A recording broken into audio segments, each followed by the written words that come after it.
Hello friends, welcome to C S centre.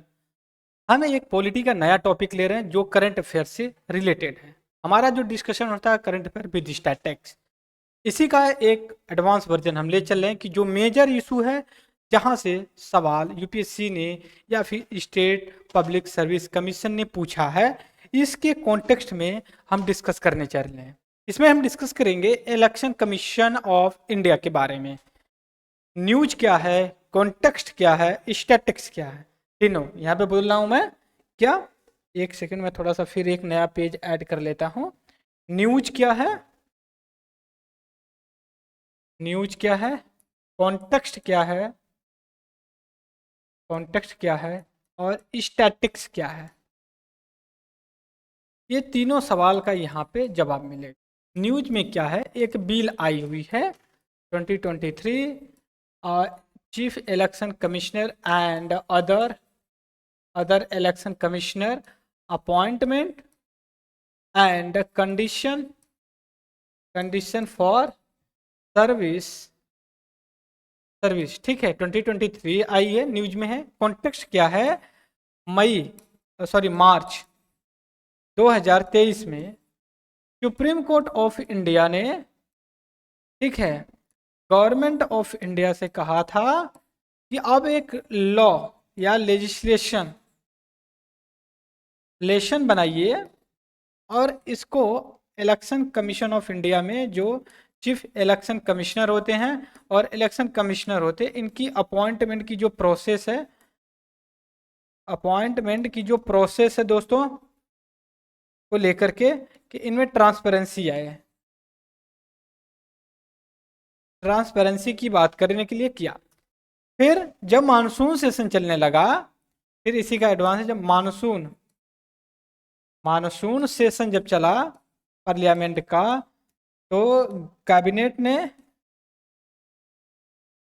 ने एक bill introduce किया, राज्यसभा में अभी इंट्रोड्यूस है, जिसको हम कहते हैं, यहाँ पे कलर चेंज करके मैं मार्क कर रहा हूँ, क्या कहते हैं, chief election commissioner and other election commissioner appointment and condition for service bill 2023 introduce किया गया। इसके बाद अब स्टैटिक्स क्या है कि election commission of India under article में क्या प्रोसेस है, ठीक है, इसके बारे में हम डिस्कस करेंगे। अंडर आर्टिकल या कॉन्स्टिट्यूशन में क्या प्रोसेस है और क्या अपडेटेड क्या है। अपडेटेड ये है कि अभी एक आर्टिकल आया है, आर्टिकल नहीं, एडिटोरियल बोल सकते हो, एडिटोरियल, किसमें, द हिंदू में, ठीक है। ये दो जने से इंटरव्यू लिया जा रहा है, अब पूछा जा रहा है इनसे कुछ सवाल पूछा रहा है। ये दो व्यक्ति कौन है, एक farmer chief election commissioner OP Rawat है और एक बोल सकते हो आप एनजीओ या फिर ऑर्गेनाइजेशन या प्रेशर ग्रुप के की जो फाउंडिंग मेंबर हैं, इनका नाम है जगदीश चोकर। दो लोगों से इंटरव्यू लिया जा रहा है। इनसे पूछा जा रहा है कि जो बिल आई है या फिर इलेक्शन कमीशन ऑफ इंडिया जो है वो किस हिसाब से काम कर रहा है, कैसे नहीं कर रहा। इनका एक कंक्लूजन में ये आ रहा है कि ठीक है, जो बिल आई वो भी सही है। सुप्रीम कोर्ट का ये कहना है कि आप लॉ लाइए, ये नहीं कि आपका अपॉइंटमेंट किस तरह से हो रहा है, लॉ लाइए, अब लॉ के हिसाब से आप अपॉइंटमेंट करिए। तो गवर्नमेंट ऑफ इंडिया ने बिल लाई, समझिए। अब इसमें क्या प्रोसेस है क्या नहीं वो अलग चीज है। तो ये कह रहे हैं ठीक है बिल आई है लेकिन उसमें कुछ कमियां जैसे जब सुप्रीम कोर्ट ने अपना वर्डिक्ट सुनाया था, उसमें कहा था 3 लोग होंगे। पहला, prime minister of India as a head होंगे, लीडर ऑफ अपोजिशन होंगे लोकसभा के, और तीसरा जो होंगे चीफ जस्टिस ऑफ इंडिया होंगे। बट गवर्नमेंट ने जो बिल लाई है मित्रों, अब इसमें ये बात कह दी है, जो इनकी जगह chief election commissioner of India की जगह जो कि यूनियन कैबिनेट मिनिस्टर होंगे। दूसरी चीज बिल में और क्या बोला जा रहा है कि जो इनकी सैलरी होगी, सैलरी वगैरह जो थी पहले सुप्रीम कोर्ट के जो जज थे उनके हिसाब से था, लेकिन अब जो कैबिनेट सेक्रेटरी हैं उनके इक्वल होगा, ठीक है। हालांकि सैलरी में अंतर नहीं है, कोई दिक्कत नहीं है इनको। तो ये सारी चीजें बिल में बोली जा रही है। अब हमारे लिए इंपॉर्टेंट ये है मित्रों कि हम इसको स्टैटिक्स से कैसे रिलेट करें, हमारे दिमाग में ये होना चाहिए। अभी तक इलेक्शन कमीशन, अभी तो ये नई चीज चल रही है, यहाँ वर्क में तो आई नहीं है। हो सकता है कि जो अगले महीने यूपीएससी का मेंस होने वाला, उसमें सवाल पूछ दिया जाए जो जो बिल आई हुई है ये किस तरह से हेल्प कर सकती है ट्रांसपेरेंसी के लिए इन इलेक्शन कमीशन ऑफ इंडिया में। तो हम बैकग्राउंड देखेंगे कि बैकग्राउंड में क्या है, इलेक्शन कमीशन ऑफ इंडिया का क्या रोल है, किस हिसाब से काम करती है और वगैरह वगैरह। यहाँ पे सबसे पहले मित्रों मैं इलेक्शन कमीशन ऑफ इंडिया के पीडीएफ को ओपन कर रखा हूँ कि क्या क्या चीजें हैं। सबसे पहले अगर आप इलेक्शन कमीशन ऑफ इंडिया के बारे में जानना चाहें तो सबसे इंपॉर्टेंट ये बात है ये किस तरह की बॉडी है। पहली चीज की किस तरह की बॉडी है, इसका काम क्या। पहली बात जो बॉडी का टाइप है वो कॉन्स्टिट्यूशनल है और इंडिपेंडेंस और परमानेंट इन द नेचर में है। दूसरी चीज इसका जो वर्क है इलेक्शन कंडक्ट करवाना है। तो आपके दिमाग में आएगा किसका इलेक्शन कंडक्ट करवाती है, election commission of India, Bharat चुनाव आयोग। ठीक है, तो सबसे पहले अगर इलेक्शन कंडक्ट करवाने की बात की जाए यहाँ पे तो प्रेसिडेंट की करवाती है प्लस वाइस प्रेसिडेंट की प्लस लोकसभा की प्लस राज्यसभा की plus state legislative assembly plus state legislative council, इनका करवाती। तो आपके दिमाग में ये आएगा अच्छा इनका इलेक्शन कंडक्ट करवाती। तो जो पंचायती राज इंस्टीट्यूशंस हैं एंड अर्बन लोकल जो बॉडी है इनका कौन करवाती है। ठीक है, तो इनका करवाने के लिए state election commission, election commission of the state ये कंडक्ट करवाती है। बात समझ गए, इलेक्शन कंडक्ट करवाते किनका किनका, ये चीज मैंने देख लिया। इसके बाद हम चलेंगे अपने नेक्स्ट पे। इसमें ये कह रहे हैं कि जो कंपोजिशन है आर्टिकल 3 to 4 यहाँ पे देख सकते हो आर्टिकल 2, 3, 4 देखिए यहाँ पे इसमें ये कहा जा रहा है कि इलेक्शन कमीशन ऑफ इंडिया क्या क्या होगा, किस तरह के कंपोजिशन होगा, क्या कंसिस्ट करेगा। देखिए 1+2 1+2 का मतलब हो गया एक जो होंगे ये चीफ इलेक्शन कमिश्नर होंगे और दो जो होंगे इलेक्शन कमिश्नर होंगे। अपॉइंटमेंट कौन करेगा, प्रेसिडेंट करेंगे। बात समझिए, ठीक है। Appointment chief election commission of India and other election commissioner shall be appointed by the president, second point हो गई। इसके बाद तीसरी पॉइंट जो बोला है कि while the any other election commissioner is so appointed, the chief election commissioner shall be act as a chairman of the election commission। Other के लिए किया जाता है आज तो वो एज ए चीफ के रूप में काम करता है और प्रेसिडेंट जो कि इनको अपॉइंटमेंट करता है। सर्विस कंडीशन सब कुछ डिटरमाइन किया जाता है प्रेसिडेंट ऑफ इंडिया से। इसके बाद जैसे मानिए मल्टीलेटरल बॉडी है ये, मतलब मल्टीलेटरल का मतलब एक से ज्यादा लोग इसके सदस्य मेंबर हैं, +1+2 है, 3 लोगों की मल्टीलेटरल हो गई। तो ये क्या जब देश आजाद हुआ तभी से चल रहा था या फिर बीच में लाया गया। तो मित्रों मैं बताऊं आप लोगों से कि जब देश आजाद हुआ उस समय एक ही वही चीफ इलेक्शन कमिश्नर होते थे, बाकी बाहर से ला करके उनको असिस्टेंट किया जाता था, मदद से काम करते थे।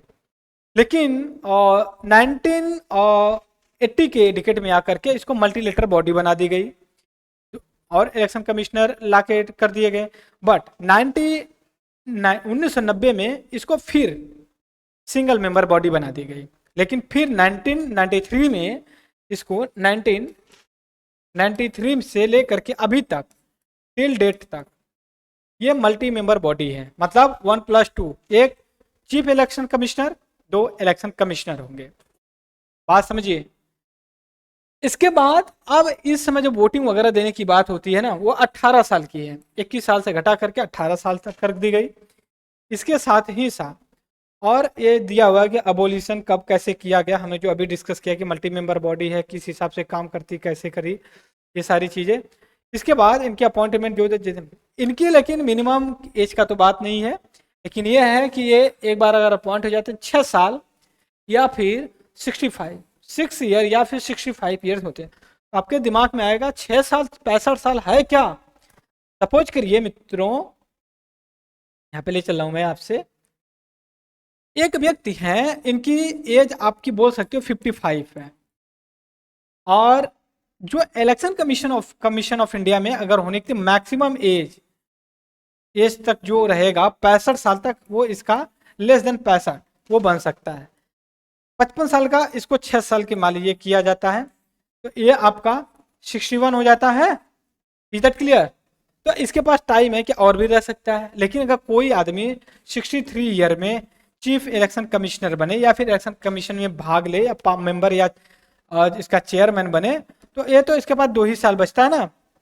तो मतलब इनमें 6 साल या 65 साल, इसकी ये भी प्रोविजन है।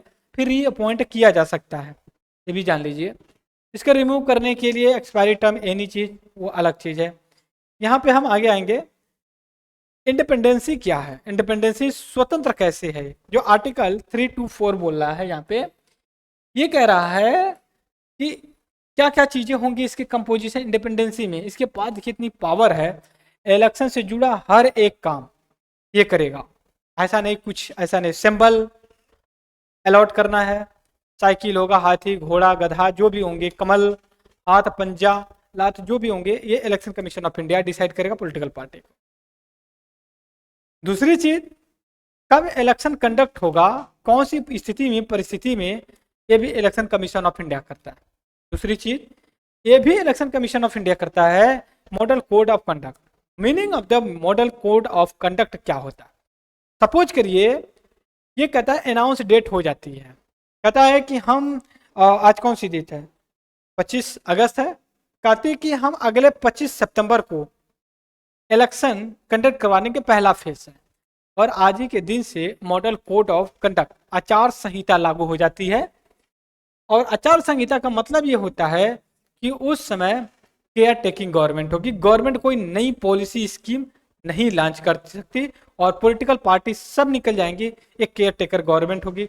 सारी चीजें, कौन सा ऑफिसर कहाँ होगा, कहाँ ट्रांसफर होगा, क्या ड्यूटी होगी, वो election commission of India decide करेगा, राइट। चुनाव आयोग उसको निर्धारित करेगा कि कौन सा ऑफिसर कहाँ पे जाएगा, कौन सा ऑफिसर प्रिसाइडिंग ऑफिसर बनेगा, या जो रिटर्निंग ऑफिसर जो होते हैं वो सारी चीजें ये करेगा।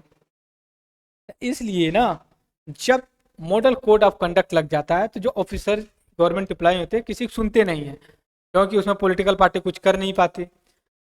इसके बाद हम आगे चलेंगे, सिंबल अपॉइंट करना, एनी अदर इलेक्शन कमिश्नर को रेजिग्नेशन करना, वो सारी चीज़ें हैं।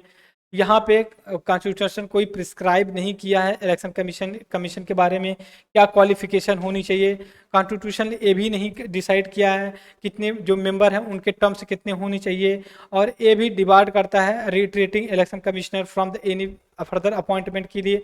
इसके बाद power and function advisory, administrative and the quasi judiciary.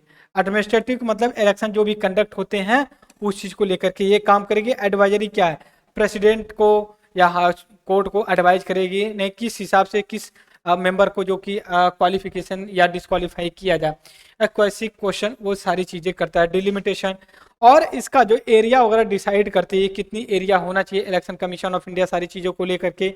तो ये जो होता है डिलिमिटेशन कमीशन एक्ट और द पार्लियामेंट, इसके हिसाब से ये काम करता है। ये अगर बता देगी इतनी एरिया है, इसमें इतने जो कि लेजिस्लेशन होनी चाहिए, सारी चीज़ें, कितना लोकसभा एरिया होना चाहिए, कितना विधानसभा की एरिया होनी चाहिए, कितनी राज्यसभा की एरिया होनी चाहिए, ये डिलिमिटेशन कमीशन ऑफ इंडिया जो होता है वो सजेस्ट करा, उसी के हिसाब से ये काम करता है, चुनाव कंडक्ट करवाता है। जैसे अभी असम के नॉर्दर्न पार्ट में चल रही है, उसको लेकर के हमने डिस्कस किया। इसके grant recognise the political party, grant वगैरह जो मतलब भेजना है वो भी जो कि डिसाइड करती है। इसके बाद सैम्बल वगैरह जो होते हैं वो सारी चीज़ें मैंने पहले डिस्कस किया ना, सब कुछ एडवाइज करती है प्रेसिडेंट को, मेंबर ऑफ पार्लियामेंट को, गवर्नर को, जो कि उनके लेजिस्लेचर होते हैं उनके हिसाब से करवाती है। पोल, अगर कोई इलेक्शन कंडक्ट होता है उसमें कुछ खामियां पाई जाती हैं तो उसको जो है कि डिसकंटिन्यू कर सकता है। एक बात और मैं बता दूं, इलेक्शन कमीशन ऑफ इंडिया तभी तक पावर होती है इलेक्शन को रिलेटेड जब तक चुनाव फाइनल डिक्लेयर ना हो जाए कौन पार्टी जीत गई। जैसे ही पार्टी जीतती है, किसको कितनी सीट मिली, इलेक्शन कमीशन चुनाव आयोग की खत्म ड्यूटी। अब मामला जो है कि किसके पास जाएगा, जो कि कोर्ट के पास, अगर कोई डिस्प्यूट होता है कोर्ट के पास जाएगा। दूसरी चीज ये रिटर्निंग ऑफिसर होते हैं ये कॉन्स्टिट्यूएंसी में, उनके पास ये पावर होती है कि रिकाउंटिंग का जो कि ऑर्डर दे सकें। Is that clear? फिर उसके बाद स्टाफ वगैरह कहाँ पे कैसे करना, ये सारी चीजें ये करेंगे। तो ये तो हमने डिस्कस किया इलेक्शन कमीशन ऑफ इंडिया के बारे में। विजन होता है, मिशन होता है, विजन क्या होता है? A excellent enhancing activity engage participation and the deepening and the strengthen election electoral democracy के बारे में करते हैं। Democracy for the people, to the people, by the people, ये सारी चीज़ें स्लोगन हम यूज करते हैं। मिशन एक मूड यही होता है कि हम large number of the people को पार्टिसिपेट के लिए हम जो कि इनको लाएं, गाइडलाइन प्रिंसिपल किस हिसाब से सारी चीज़ें किया जाएगा, क्या मतलब रूल होगा, क्या चीज़ें चलेंगी क्या नहीं चलेंगी, ये सारी चीज़ें। तो हमने ये इलेक्शन कमीशन ऑफ इंडिया के बारे में डिस्कस किया, जो एक बेसिक नॉलेज हमारे पास होना चाहिए। इस आर्टिकल में यही बातें हो रही हैं, बातें हमने पहले भी डिस्कस किया है, और यहाँ पे ये आर्गूमेंट दिया जा रहा है कि नहीं, इलेक्शन कमीशन ऑफ इंडिया में ट्रांसपेरेंसी अकाउंटेबिलिटी कहीं ना कहीं बदलाव की ज़रूरत है, क्योंकि कुछ चीज़ें इसमें बायसनेस देखने को मिलती है। 2019 के इलेक्शन लोकसभा था, उसमें भी कुछ डिस्प्यूट आया था। फिर उसके बाद अशोक लंबा करके थे एक, उनका भी एक अशोक लवासा थे, इनका भी इशू आया हुआ था, अपने चीफ इलेक्शन कमिश्नर बनने के कगार पे थे, उससे पहले ही आज ये इलेक्शन कमिश्नर थे, तभी अपना ये रेजिग्नेशन दे दिए। राइट, ये सारी चीज़ें हमने डिस्कस किया, क्या है कैसे है इलेक्शन कंडक्ट करवाता है। तब तक के लिए दोस्तों थैंक यू वेरी मच। जय हिंद, जय भारत।